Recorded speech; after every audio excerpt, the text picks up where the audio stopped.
And we thank you for taking a little bit of time out to click on the bottom box down here. The bottom box is always the button to push for the web-only segment. Jesse and Yeasty doing this thing together on the web only. The fantasy junkies out there, Yeasty, are diehards if they're checking out this spot. Yeah, you know what? If you want to check out some of the, I don't want to call them lower grade matchups, but the less exciting matchups, if you will. Right. You know, that's what we kind of cover here, and maybe a little bit of talk about some of the things we're going to try and do for the website too. Yeah, and it's also important because fantasy owners, don't discriminate. They have players across all of the different NFL teams and all the different NFL games. Sometimes a great player on a terrible team can be a real boon to fantasy success. So every single week, if you catch us on MCN6, you want to make sure you log on here to the website, testosteronesports.com. You know how to get here. You're here. So check it out every single week, the web-only segment. The first matchup of the web-only segment, giving you a taste of the types of matchups we break down on this segment. Kansas City, an abysmal, dismal, terrible, friggin' awful squad, traveling to Atlanta to play a team, Yeasty, that's starting to show some signs of life. They've got a young quarterback in Matt Ryan making some plays, and they've got a running back, Michael Turner, who I think is going to blow up in this matchup. Yeah, Kansas City allowed God knows how many yards to Michael Bush, Darren McFadden, and even Justin Fargas before he got hurt last week. So look for Michael Turner and Jarius Norwood both to have good days. Atlanta went off against the terrible Detroit defense, and then they struggled against the Tampa defense. Look for them to be right in the middle. That's kind of about where you're going to kind of judge where they're going to be all year. But I look for Turner to do well and Roddy White to do well as also. Yeah, I mean, you mentioned how terrible Kansas City's rush defense is. They rank 32nd in the league right now, allowing an average of 220 rush yards a game. So as Easty said, even Jarius Norwood, if you're in a 14-team league and maybe you've got some other wounded animals at your running back position, you could stash that guy, or you could start that guy in a pinch as your number 3 running back if need be. He played well in week 1, but on the Kansas City side of things, Larry Johnson looking pretty bad so far, Yeasty, just 2.8 yards per carry on the season. Now we're starting to hear rumors that he's a little disgruntled. They've pulled him out of the goal line package in practice. He's even murmuring that he might not want to play in Kansas City anymore. It's a dicey spot for LJ, man. Fantasy owners have to play him, though, don't they? No, you don't have to play him. LJ is on a pretty steep decline. We saw this with Sean Alexander over the last couple of years. You know, until that line gets better, everybody has to remember when Priest Holmes ran like crazy and Larry Johnson ran like crazy, they had a line that's even better than the Minnesota Vikings is right now. Right. So, I mean, hell, you and I could get triple digits against some of the NFL defenses with that line. Maybe. All right, well, something like that. But, you know, so the line is struggling. They're going to be behind because their defense is terrible. So, you know, LJ's not going to see a whole lot of opportunities. He only had 12 carries last week. You know, he hasn't stayed healthy, so, you know, I wouldn't play him if you don't have to. Exactly. Well, Dwayne Bowe is a guy that fantasy owners have kind of seen a little bit from so far, and they want to see more. They want to know what he's capable of. I personally think he's got greatness in him. Now, whether Tyler Thigpen, making his first NFL start, will be able to bring that out or not remains to be seen. You've had a chance to look at Thigpen. Yeasty, what do you think here?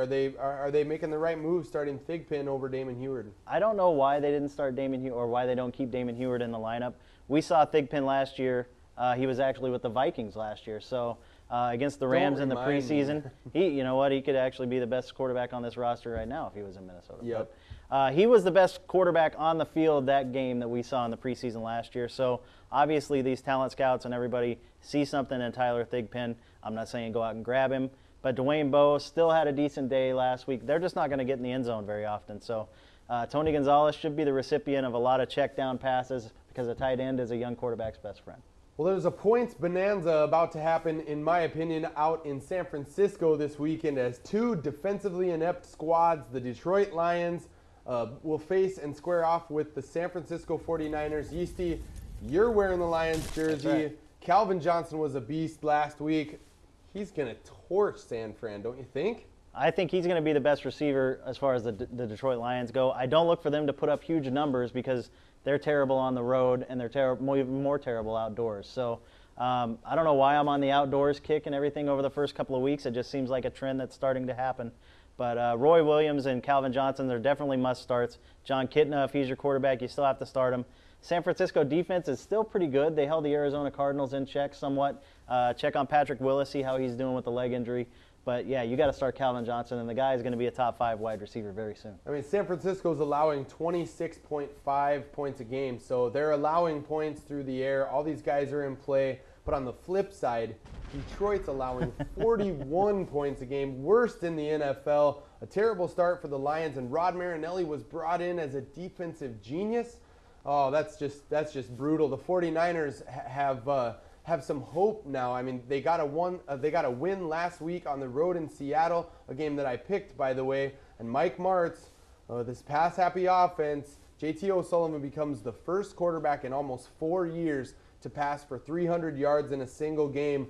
I think the San Francisco 49ers are going to put up some hellified points this week against the Lions, Steve. Yeah, I think they're going to win this game by at least 10 points. Just because the Lions' defense is that bad. If you look down a little bit farther on the website, my new article, it's called The Proof Box. I'm going to put that up every week.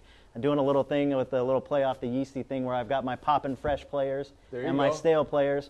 Poppin' fresh quarterback of this week is JT O'Sullivan.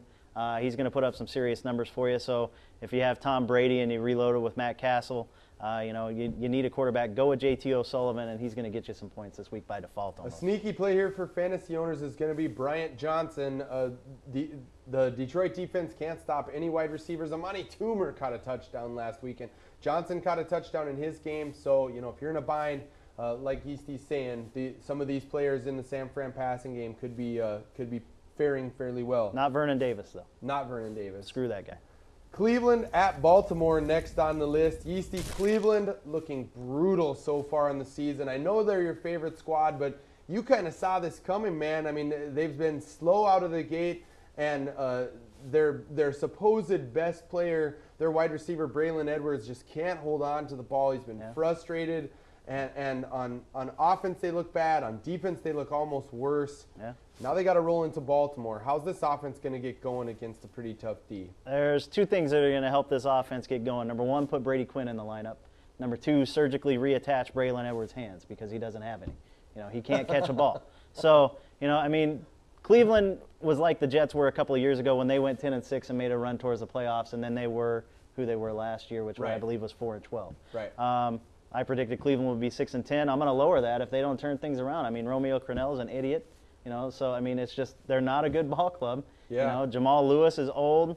Their best running back is probably Wright out of the backfield. So it's not a great thing in Cleveland. Derek Anderson, if you have him, hopefully you've got another option because I just don't think he's the answer at quarterback. Braylon and Kellen Winslow will get their numbers turned around, but Braylon's definitely showing the rust from the missing the time in the preseason. Well, Baltimore still is really stout against the run, and we told you if you looked at the website testosteronesports.com before the season, we thought Jamal might really struggle. So I'm telling people bench Jamal in this game for sure. Definitely. He hasn't looked good in the first 2 weeks. He's not going to do much against Baltimore's D. Now, Baltimore on offense, Yeasty, they're almost as inept as the Browns. So this is one of those games where even if you have the Sunday ticket, you aren't going to watch any of this game. It's a total bore fest. If you were being tortured in a Hanoi prison, or you were facing like gang rape, which one of these three running backs for the Ravens would you pick? LaRon McClain, Ray Rice, or Willis McGahee? I guess I got to go Ray Rice at this point. I thought you were going to pick the raping. Oh. Well, never mind. Ray Rice? Never mind. Well, we are on the internet. I can say whatever I want. No, I would go with Ray Rice. I mean, Cleveland can't stop the run. They invested a lot of their draft picks, basically wasted their whole draft on getting Shaun Rogers and Corey Williams. But they're still not stopping the run very well. Granted, it was against Dallas and Pittsburgh, but, if you have to start Ray Rice, go ahead. But I'm not excited about it. Yeah, it's a brutal situation there. On to the next game, Oakland at Buffalo. Now, the Bills are a real pleasant surprise so far in the season. 2-0 to start, including a nice win last week on the road. Their quarterback, Trent Edwards, really showing some signs. He's coming along in his progression. Of course, they've got Marshawn Lynch there, who's a very capable running back. And they've got some wide receivers making plays. We told you in the preseason James Hardy would look good. He caught a TD last week. Yeasty, Buffalo has committed just 5 penalties on offense so far this year. Their offense is clicking, man, and they could get some positive things accomplished here in this game. Yeah, Buffalo looks really good. There's two things that you need to do to win in the National Football League, as you Vikings fans would know. You have to stop the run, and you have to be able to run the ball, and then you have to have a quarterback that can manage the game as a third thing in order to be successful. So they've done that very well. They're not committing the stupid penalties that are killing drives, and Buffalo looks pretty good, and I think they're going to win this game too. Now, Oakland, last week they had the blow-up performance by Darren McFadden. Early in the week here, we tape this segment on Thursday. McFadden is in a walking boot with a turf toe. We already know Justin Fargas is out for this game. Do you see Michael Bush making an impact in a plug-in-and-play type situation for fantasy owners here? If he's taking the spot of Darren McFadden for sure in that game, yes. If they're splitting carries, probably not, unless it's a goal line touch. Something like that. But he was effective against Kansas City, getting 90 yards on 16 carries, if I remember correctly, right, and a touchdown. So definitely looking good. It's a lot of time people have been waiting for him, but it looks like he can produce if he needs to. So if McFadden is really going to be limited, which you'll know by Sunday morning, definitely you can put him in there. We had a Javon Walker sighting last week. He did start the game, but did not catch a pass. Did he get beat up on the sidelines? I don't know. I think he got left for dead on the corner outside the stadium. If you've got Javon Walker, you're an idiot. Email me at yeasty@testosteronesports.com and tell me why you have him. St. Louis at Seattle. If you've got any wide receivers from Seattle, you're also an idiot. The Seahawks lose some more guys last week. They reload with, tell me I'm wrong, Corin Robinson back with them. Yeah. They pick up Kerry Colbert this week. It's gotten that bad in Seattle, Yeast. That means one thing. They suck? Well, I guess it means more than one thing. Number one, they suck. Number two, the young tight end John Carlson, the rookie, has looked pretty good in the first couple of games, and he's a guy that can really look good this week as well. He's quickly emerged as I can't say the top target. He's the only target out of the passing game, and he's looked pretty good so far. I told fantasy owners on the show last week to go ahead and start Julius Jones on the very same web-only segment we're doing here because no one cares about the Seahawks. I'm going to tell you again, start Julius Jones here. He had over 100 yards and a touchdown. He plays against the Rams. They're awful on defense. They won't do much of anything. But on offense, can the Rams finally get Steven Jackson into the end zone here? Seattle's got a decent D. Yeah, Seattle's got a pretty decent D, but San Francisco went into Seattle and scored 33 points last week. So, I guess it depends on the game plan that they're going to come out with. And Scott Linehan, who's probably on the hot seat more than anybody besides Lane Kiffin out in Oakland, he's got to come up with some kind of plan to get some points on the board. I look for Steven Jackson to probably get into the house this week. I remember when we started doing this show 4 long years ago, this matchup was one of those marquee matchups that you'd really hang your hat on, and Jeff and I would debate on the show for minutes and minutes on time until we ran out of time, oftentimes having to just forget about some of the other matchups on the show that week because this one was so intriguing. Now the only intrigue here in this matchup is this team, whoever loses this game, may very well be the worst team in the league. So enjoy that matchup if you are a fan of either of those two squads. But if you're a fan of fantasy football, stick around the site. Come back early, come back often, and tell all your friends. Jesse and Yeasty signing out for the web-only segment.